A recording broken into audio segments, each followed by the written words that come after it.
The megastars, the millionaires, the masterminds. Seriously wealthy, glamorous and influential. They are the rich and famous. Everybody wants a piece of them. The supermodels, the sporting heroes. And they know it. Meet the masters of their own merchandise.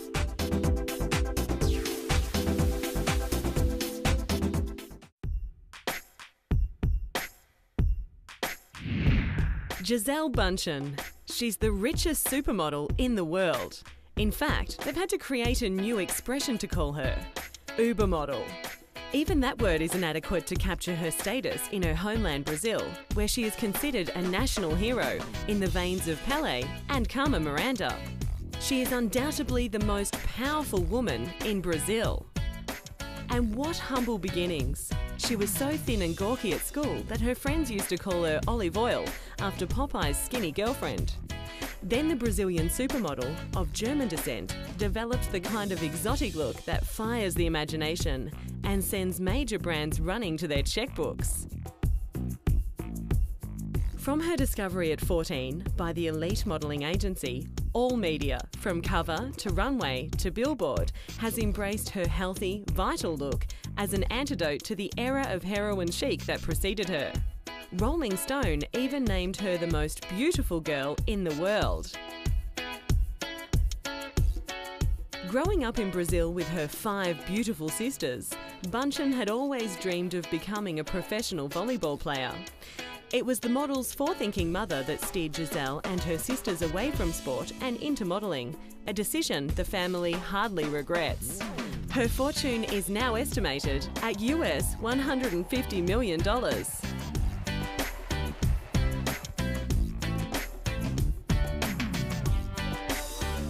Gisele Bundchen is currently the face of more than 20 brands around the world, including Christian Dior, Dolce & Gabbana, Versace, Ralph Lauren, Louis Vuitton and Victoria's Secret.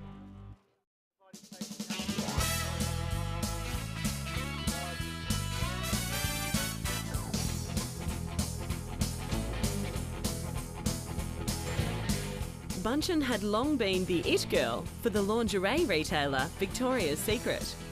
Victoria's Secret, which has sales surpassing $5 billion, is well known for featuring top fashion models. Gisele Bundchen joined a stable of highly visible beauties, including Heidi Klum, Rebecca Romaine and Tyra Banks, who were chosen for their spectacular physical gifts. Oh yes, and their great personalities. Bundchen reportedly ended her contract with Victoria's Secret because it wouldn't raise her $5 million a year salary. Well, the Brazilian beauty doesn't have to work for anyone she doesn't want to. She's got a rapidly expanding range of her own business interests. She will be the new face of Yves Saint Laurent with her own perfume and will have her own lingerie collection in partnership with European giant company H&M. But her signature product, the one that makes her toes twinkle, and everybody else's, is her globe-trotting range of Brazilian sandals. Called Ipanema and designed by the Ipanema girl herself, her eco-friendly sandals are practically walking off the shelves by themselves. They're lightweight, soft, comfortable, and are decorated with Brazilian tribal imagery. The sandals are worth around $230 US. Even though part of each purchase goes to help save the rainforest in her native South America, it's been the sales of the sandals that have really pushed the model's earnings over the top since 2001. They currently sell at the rate of over 1,000 pairs per day worldwide and have become a fashion must-have. And the Bundchen brand doesn't stop there. Her burgeoning property portfolio includes a penthouse apartment in Manhattan, a mansion in Los Angeles and a hotel in the south of Brazil, the Palladium Executive. It's her ventures in her beloved southern Brazil that fire her passion the most. And yet the difficulty of publicly appearing in the country where she is hounded by hysterical fans and worshipped as a goddess make it hard to promote her business personally. No matter, anything with this girl's name on it will always be an object of desire.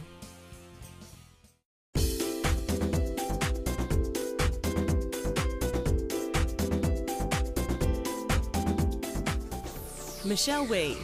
Appeal, global. Talent, undenied. Professional victories, none to date. Care factor, 0. She's the high-profile, breakthrough golfing talent who may not yet have the credentials, but you should have seen the line of high-profile dealmakers stretched around the block waiting for the teen to turn pro. And when she did, her instant endorsements made her the highest-paid female golfer. Michelle Wie, born in Hawaii to Korean parents, began playing golf at the age of 4. And she knew the first time she grabbed a golf club what she'd be doing for the rest of her life: counting money. She became the youngest person ever, male or female, to win a United States Golf Association adult event at 14. The youngest female to make a cut in any professional male tour event, age 15. And the first female medalist in a men's US Open qualifying tournament, age 16. So here she comes, swinging. A 6'1" Korean-American beauty with the kind of uncompromising temper and sex appeal that draws crowds, and the kind of golf swing that'll hopefully have them staying for years. This remarkable young golfer is one of the longest hitters ever, routinely knocking drives over 300 yards. The spin doctors predict she's going to influence the golfing scene as much as Tiger Woods, or more, and that she'll attract the new audience that Woods didn't get to: young people, both boys and girls, and families. In short, stunning Korean in short shorts equals ticket sales equals big appearance fees for stunning Korean.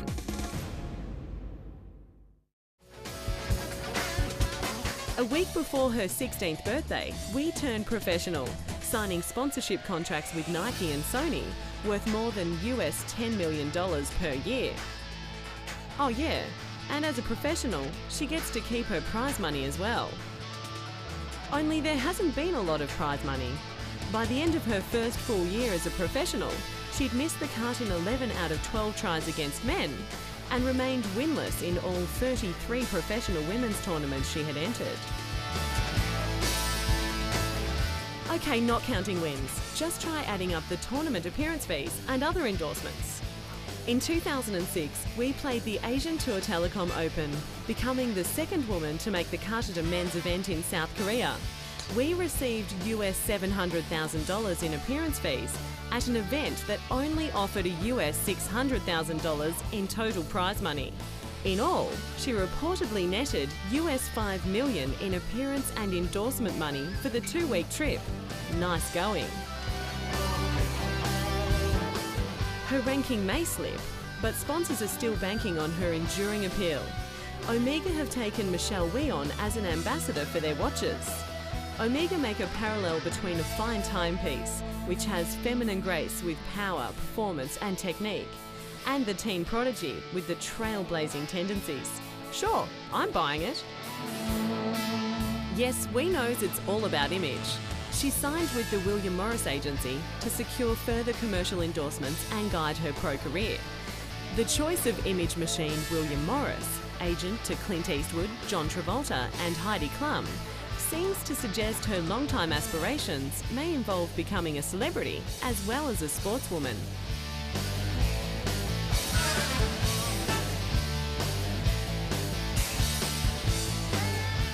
Will she be the most recognised female athlete on the planet?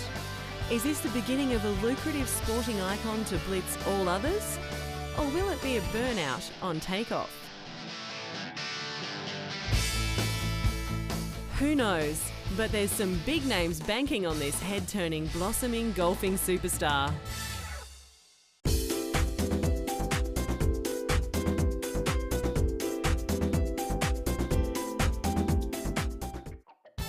Kate Moss. At 105 pounds, she's the featherweight fashion heavyweight. She might have pioneered the waif look, but she's no pushover when it comes to building a powerful industry on her name and her unique look. Hers is a look the world can't get enough of. She's graced over 300 magazine covers and charges at least $10,000 per day for the pleasure. When Moss emerged in the 90s, she was the perfect antidote to the curvy, sporty Cindy Crawford, the male fantasy Claudia Schiffer, and the exotic Amazon Naomi Campbell. Her waif look had an appeal for both men and women, and she charmed the fashion industry despite being unusually short for a runway model. She is regularly listed as one of the 25 sexiest women in the world. Moss is the second highest earning supermodel, estimated to be worth £45 million and ranked as the 99th richest woman in Britain.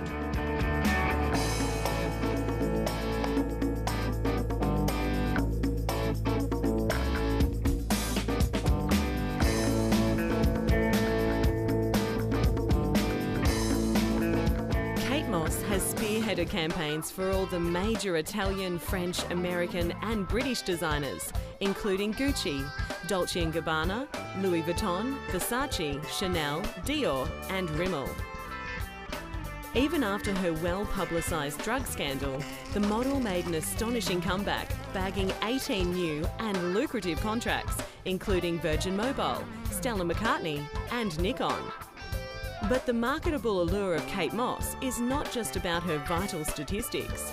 Her rock and roll lifestyle and fashion sense have made her an international fashion icon, regularly appearing on the world's best dress lists. Moss is credited with setting global trends in her own style: denim cut-off shorts, Ugg boots, ballet flats, ankle boots and skinny jeans. So it doesn't take a genius to see the potential of Moss merchandising. When word got out that Kate Moss had designed a collection for the cheap and trendy Topshop chain in the UK, based on her own rock and roll wardrobe, the countdown to launch caused insane public anticipation.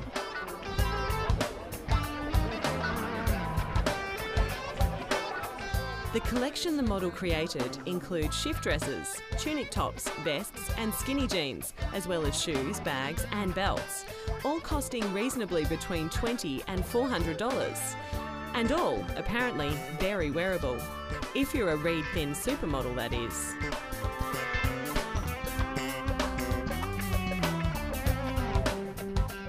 There were security guards, stampedes and catfights as British shoppers battled for a piece of Kate. And within 2 hours, the collection was sold out across the country. A Topshop spokeswoman said they'll be ordering twice the amount for the next season. Moss signed a 2-year contract with the retailer and was reportedly paid $6 million. The key is the fit between the model and the merchandise. The range works because fans can imagine her in the clothes. It's the kind of credibility Moss is now exploiting in a new range of personally endorsed fragrances. Coty, the world's largest fragrance company, has partnered with the supermodel to develop the fragrances. Coty says Kate Moss defines modern glamour today. Her unique look pushes the boundaries on beauty in new directions. She embodies everything interesting about modern women. Hopefully, modern women feel the same way. Coty are already a recognised leader in global beauty with annual net sales of US $2.9 billion. The perfume is described as capturing the two sides of Kate, the good Kate and the bad Kate, while creating a very rich Kate into the bargain.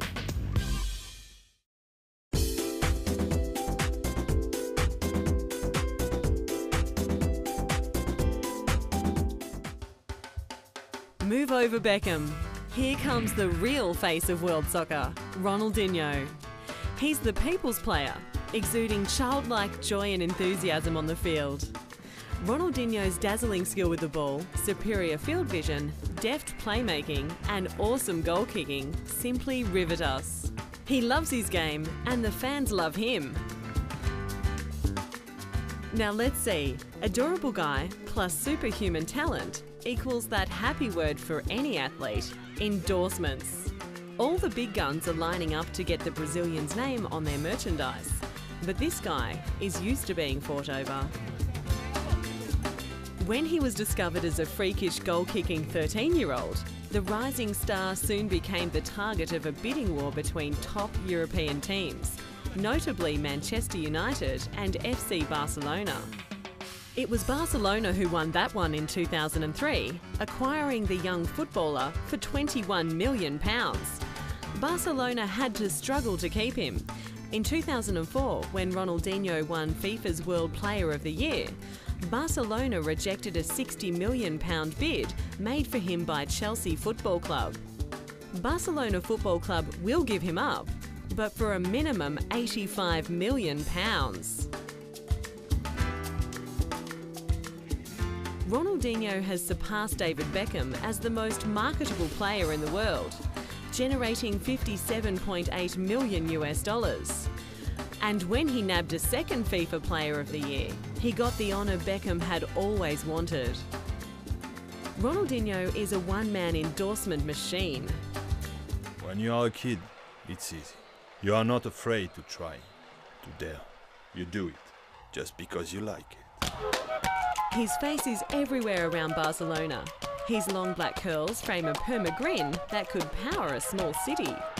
He appears in advertising campaigns for international companies like Pepsi, the technology company Lenovo, as well as at least 8 Brazilian brands, including Kibon ice cream.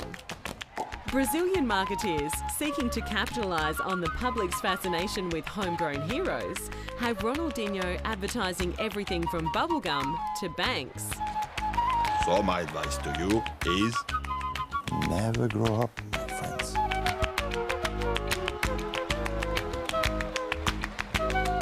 But his biggest commercial backer is Nike, who have signed him up for a lucrative 10-year endorsement deal. Nike do well to align themselves with the sporting prodigy, who they say transcends football through his ability and his personality on and off the field. With Nike, Ronaldinho has designed a personalised football boot carrying his initial R and the number 10. It's a magic boot that Ronaldinho promises will help you win matches. The pair he wears cost $6,000 and are finished off with 24-carat gold, a personal touch for the player who loves a little bling. Having a Nike line is a distinction he shares with his all-time hero, Michael Jordan. Ronaldinho joins the ranks of Tiger Woods and Lance Armstrong as one of the swoosh's global pitchmen.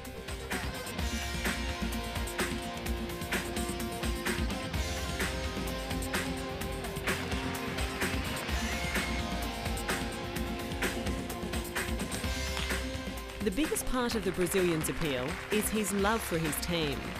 He says he can't imagine wearing another shirt. Whether he can imagine wearing another boot but Nike's will depend on his being able to resist the seduction of other brands. Despite the trappings of wealth and superstardom, Ronaldinho tries to live a simple life, spending much of his time in Spain and Brazil with his widowed mother, his brother who acts as his agent, and his sister who's his media coordinator. Good luck living the simple life when you've become the face of football.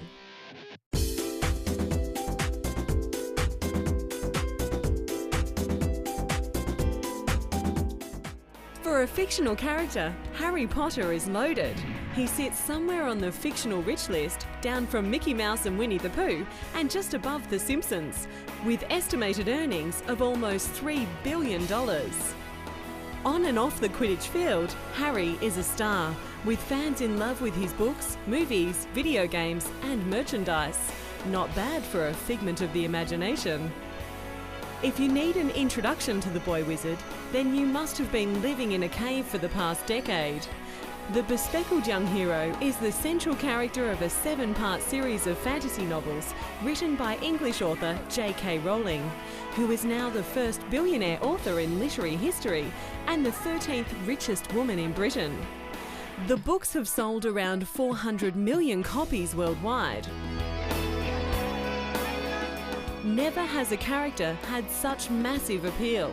Across countries, generations, Harry Potter knows no border, no age limit and no language barrier.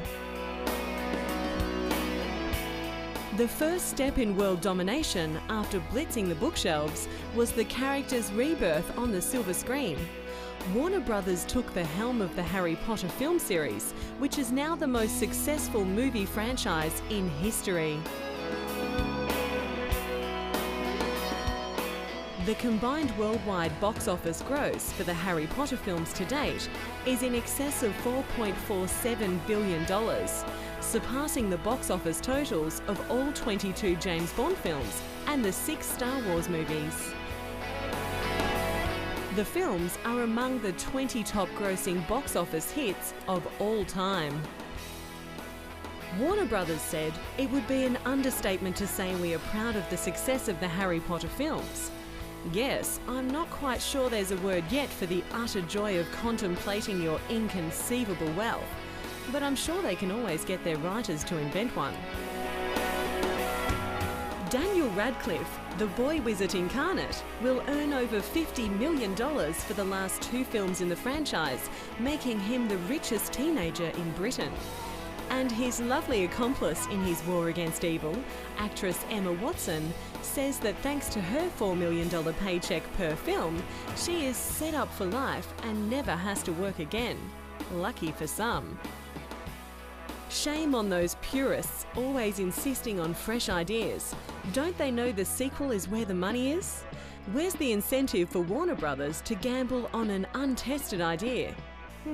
It's a pity Rowling stopped at book number 7. But it was true marketing genius when the powers that be got together to release the 5th film and the 7th book at the same time, taking Harry hysteria to truly impossible heights. And riding on this global tsunami, the magic of merchandise. Everyone wants a piece of Potter. You can order a robe, a wand, a spellbook, a lunchbox, sticker books, action figures, t-shirts. Perhaps you'd like to wear Professor McGonagall's hat for $24.95 or get a deluxe Death Eater costume for one of the kiddies at a reasonable $32.95. You'd be feeding a billion-dollar industry that shows no sign of slowing till sometime into the next decade. But have we exploited the orphan wizard enough? Surely we can squeeze some extra revenue out of some new untapped idea.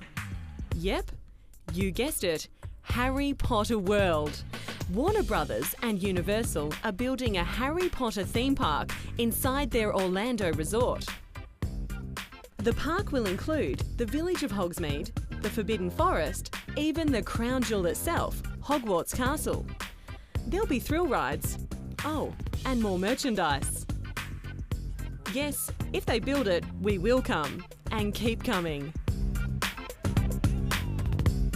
Harry Potter, a modern classic, and a license to print money.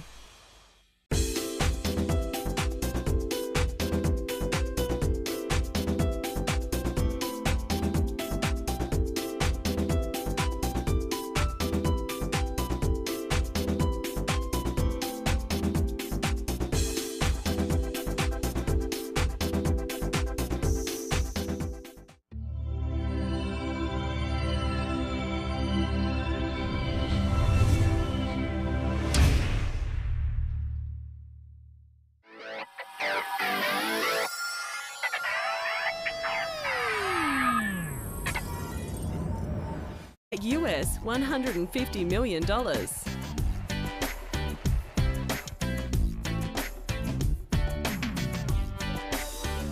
Gisele Bundchen is currently the face of more than 20 brands around the world, including Christian Dior, Dolce & Gabbana, Versace, Ralph Lauren, Louis Vuitton and Victoria's Secret.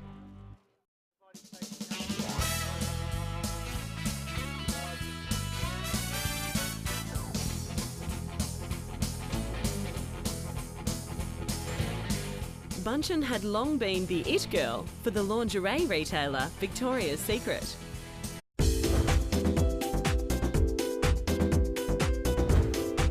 The megastars, the millionaires, the masterminds, seriously wealthy, glamorous and influential.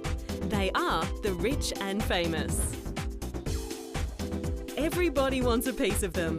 The supermodels, the sporting heroes, and they know it. Meet the masters of their own merchandise.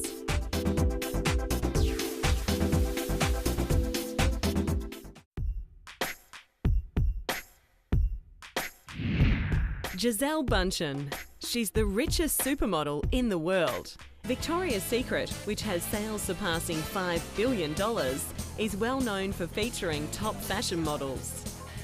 Gisele Bundchen joined a stable of highly visible beauties, including Heidi Klum, Rebecca Romaine, and Tyra Banks, who were chosen for their spectacular physical gifts. Oh yes, and their great personalities. Bundchen reportedly ended her contract with Victoria's Secret because it wouldn't raise her $5 million a year salary. Well, the Brazilian beauty doesn't have to work for anyone she doesn't want to. She's got a rapidly expanding range of her own business interests.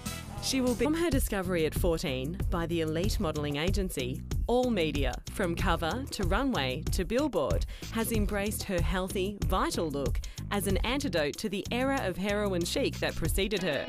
Rolling Stone even named her the most beautiful girl in the world.